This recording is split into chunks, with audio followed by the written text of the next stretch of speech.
This morning, another drowning tragedy. A Perth boy's body pulled from a waterhole in New Zealand. 15 people dead after a violent earthquake rocks Japan. The death toll expected to rise. Heartbreak for David Warner, his baggy green stolen from his bag. Hear his desperate plea. And the diabetes breakthrough that could change the life of sufferers. This is 7 Morning News live from Perth with Samantha Jolly. Good morning, thanks for your company. Another Perth family is grieving the loss of their little boy after he drowned in New Zealand. 6-year-old Sonny from Perth and his 4-year-old cousin Eddie were thrown from a quad bike on Friday. They landed in an 11-metre deep swimming hole on their grandmother's farm.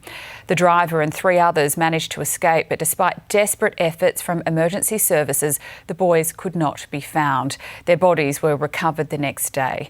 A GoFundMe page has been set up to support the families. A 7.6 magnitude earthquake in Japan has killed at least 15 people. The violent quake started fires and ripped apart homes near the epicentre on the western coast.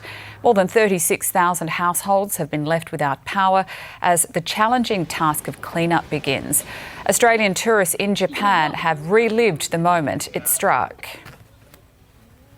The earthquake, it was quite strong. The whole of Japan is in alert, especially the coastal area from Toyama all the way to the North Island of Hokkaido. The full extent of the damage is not yet known. The region was also hit by at least 31 smaller aftershocks. And a frantic search is now underway for survivors trapped under the rubble of collapsed buildings. As Jacqueline Robson reports, the United States has offered assistance. Well, US President Joe Biden says his administration has already been in contact with Japanese officials, with the US ready to provide any necessary assistance in this unfolding disaster. At least 6 people have died, with more victims being pulled from the rubble of collapsed buildings, and the death toll is only expected to rise. The 7.6 tremor hit in the afternoon on New Year's Day, a popular holiday for the Japanese, with tsunami warnings continuing to roll through. There is widespread damage, but the extent of it is still being assessed. The Japanese Prime Minister Fumio Kishida dispatched the military to assist, but getting to these areas is difficult, with roads buckled, highways and the airport runway torn apart.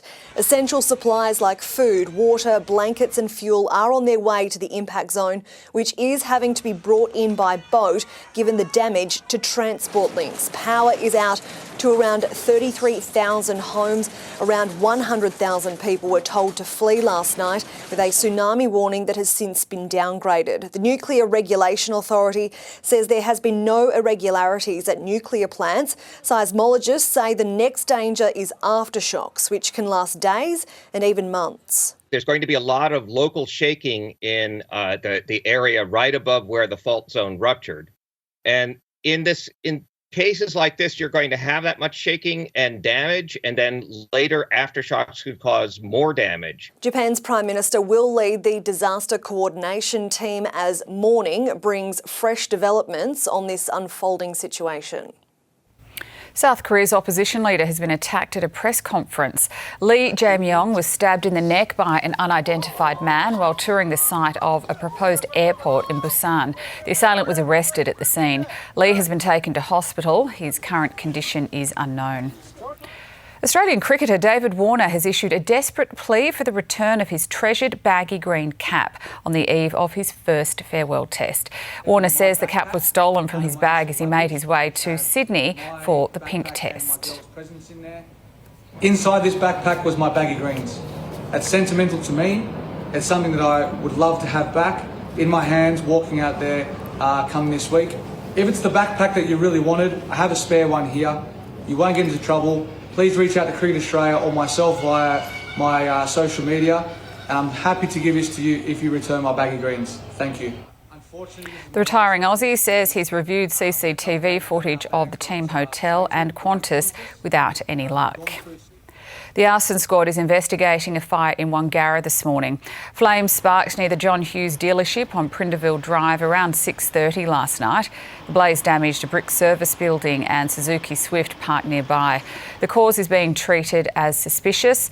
Anyone with information is asked to contact Crime Stoppers. Heavy rain is drenching Queensland's already saturated southeast, causing flash flooding, inundating homes and leaving thousands without power. Roads have turned to rivers in Tamborine Mountain, while rainfall totals have exceeded 380 millimetres. Dozens of people have been rescued, including 44 from a flooded campsite, prompting a warning from authorities. Now is not the time to be out and about. If you're in parts of Queensland receiving torrential rain at the moment, the best thing you can do is stay at home and stay off our roads. The Queensland Government has reached out to the Australian Defence Force for support as the weather chaos continues. Just over the border, New South Wales residents have faced torrential rain as a New Year's deluge hit the state's north. Homes have been cut off and authorities are reminding people to stay away from floodwaters. Well, here in Murwillumbah behind me, this residential park and showground are both underwater following what was a New Year's deluge. Right now, flash flooding is affecting many towns in the northern rivers. Residents in Tumbulgum were cut off for hours, no way in or out as the Tweed River swell up. There's a lot of noise, like thunder and lightning, and it was just continued. It was frightening. The New South Wales SES responded to 30 flood rescues, most for cars stuck in water. The Wilsons River at Lismore is currently below minor levels, but is still rising, expected to reach the level of 4.2 metres. During the evening of New Year's Eve and into the morning of New Year's Day, waters were rapidly rising. Those in Murwillumbah are fearful for what more rain could do. I worry for everybody. It's not good. People just take so long to get over things. It's doing so much damage, and actually there's a street in my street, our street, that they've actually raised their house. The message from authorities is to stay away from floodwaters and to keep an eye out on updates from the SES.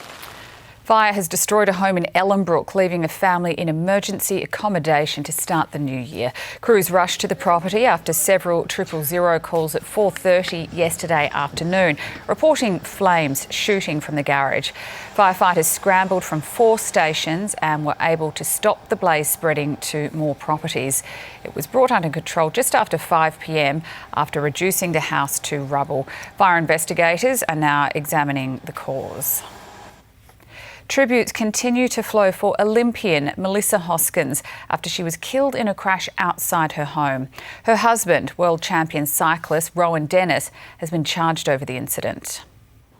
Well, the cycling world is still very much coming to terms with the shock and tragic death of 2-time Olympian and former world champion Melissa Hoskins, who died just metres from her home here on Saturday night. Not only is she being remembered for her on-track achievements, but also by friends as simply a beautiful soul. Former Olympic teammate Anna Mears posting, "I have a very heavy heart. This is a very difficult and tragic time. Rest in peace, Mel." While from Oz Cycling, Melissa, a mother, daughter and wife, was also a champion cyclist who thrilled and inspired us on the track and road. Her former manager broke down after speaking to 7 News on the phone, saying the 32-year-old was one of a kind. I don't think I have cried so hard, so loud for so long in all my life.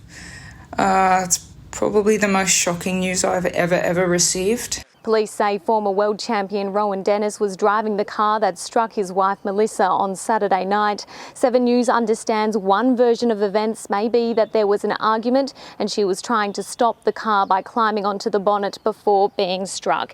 Dennis is currently out on police bail, charged with death by dangerous driving, and will front court in March. In the meantime, the Tour Down Under has announced that Rowan, the former winner and now retired cycling champion, will no longer be appearing at this year's event. Prince Frederick and Princess Mary have made their first public appearance since Queen Margrethe's shock abdication announcement. Europe Bureau Chief Hugh Whitfeld has the latest from Copenhagen. The Crown Prince and Crown Princess looking every bit the King and Queen that they will be in less than 2 weeks. Arriving here at the Amalienborg Palace in Copenhagen, for the Queen's annual New Year's banquet. It is a tradition that stretches back centuries here in Denmark, but this country is about to tread through some new ground. Not since the 12th century has a Danish monarch abdicated, and that is, of course, what Queen Margrethe did in the last 24 hours, paving the way for her son, Crown Prince Frederick, and his wife to be the new King and Queen. They'll be proclaimed over at Christiansborg Palace on January 14. And many of the Danes here that we've spoken to are very excited about the prospect of an Australian Queen reigning over Denmark. They see Mary as Frederick's not-so-secret weapon. She started out being the neighbour's daughter from Tasmania coming to Denmark, and everyone loved her in an instant. Because of that, I think. We needed some down-to-earth normality, and she really brought that. And over the years, she developed. She's now... She's becoming a queen. So Margrethe continuing her royal duties here at Amalienborg for the next 2 weeks or so ahead of her formal abdication. No one's really sure what her life will look like going forward. She will, though, likely enjoy some quiet time after experiencing health troubles. You're watching Seven's Morning News, live from Perth, still to come. Aussie researchers uncover a potential cure for chronic diabetes. And a speedy pig leads police on a drive-through chase in the US. When big news events happen, turn to 7 News. As it unfolds, you'll see it live. Helicopters are coming through every 30 seconds. Because being there matters. Tonight they're celebrating in style. 7 News will make sure you're always in the know. Be first to know with 7 News. Welcome back. Melbourne researchers have made a major medical breakthrough after discovering a potential world-first cure for chronic diabetes. The groundbreaking therapy has been hailed as serendipitous. 7 News caught up with the researchers. The scientists here are another step closer towards finding a cure for type 1 diabetes by essentially rewiring or regenerating insulin production in those living with the disease. Now, the treatment would essentially modify the disease so that people living with diabetes would no longer be reliant on round-the-clock insulin injections. The research was discovered here at the Baker Heart and Diabetes Institute. In the simplest of terms, we are repairing the damaged pancreas of individuals that are living with diabetes. And what we've simply done is harness stem cells that naturally are present in the damaged pancreas and stimulated them and instructed them to make insulin again. It means that we now understand the mechanism that regulates insulin production and the potential to actually regenerate life-saving beta cells. The research has identified 2 drugs that can essentially stimulate insulin production in pancreatic cells that are destroyed with diabetes, and the drugs are already approved in the USA to treat rare cancers. So essentially a life-changing breakthrough for those living with diabetes here in Australia.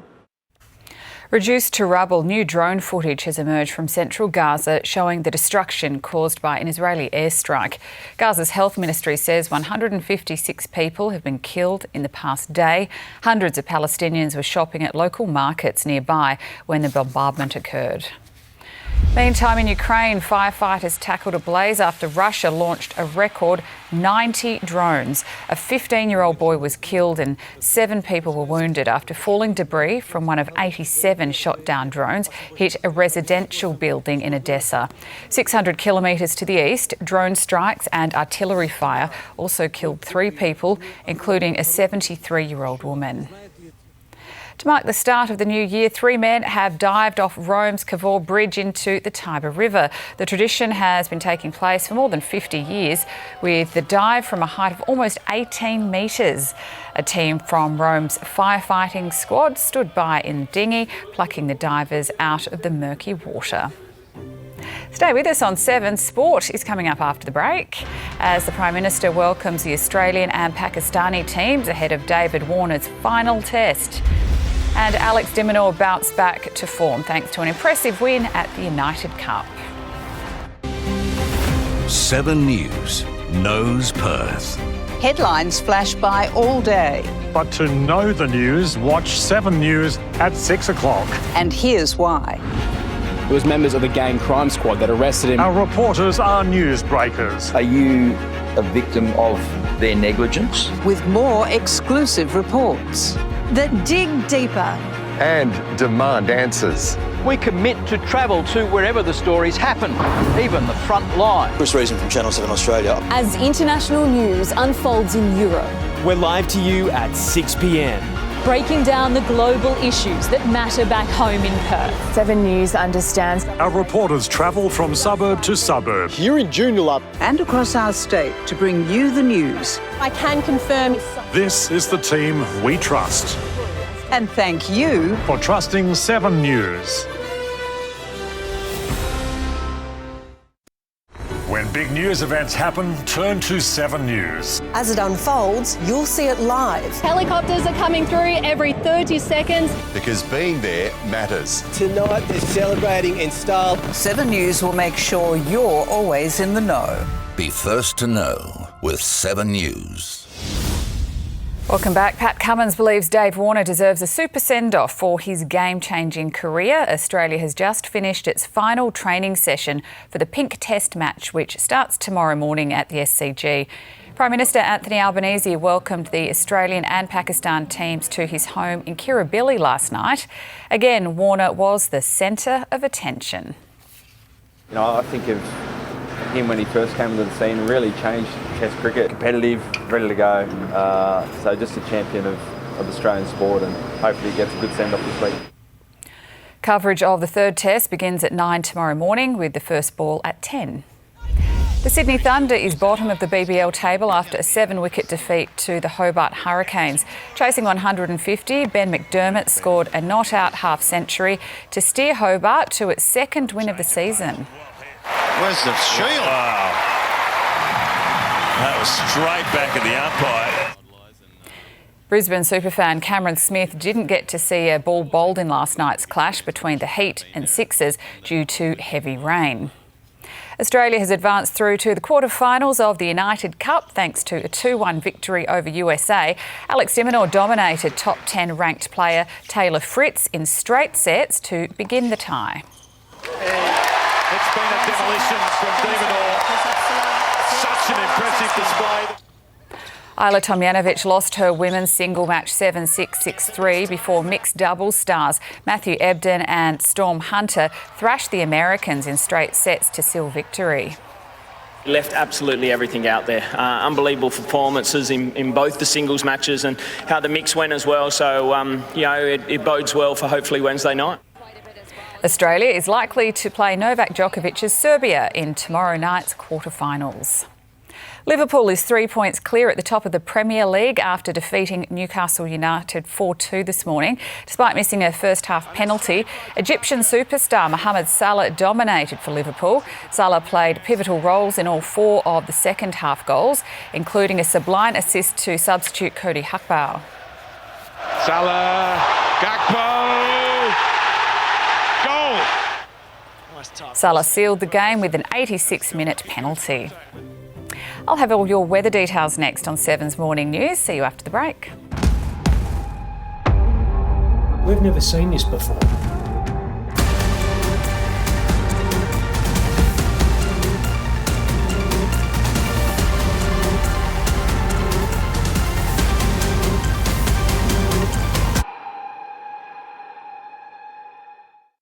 Big news events happen, turn to 7 News. Helicopters are coming through every 30 seconds. 7 News will make sure you're always in the know.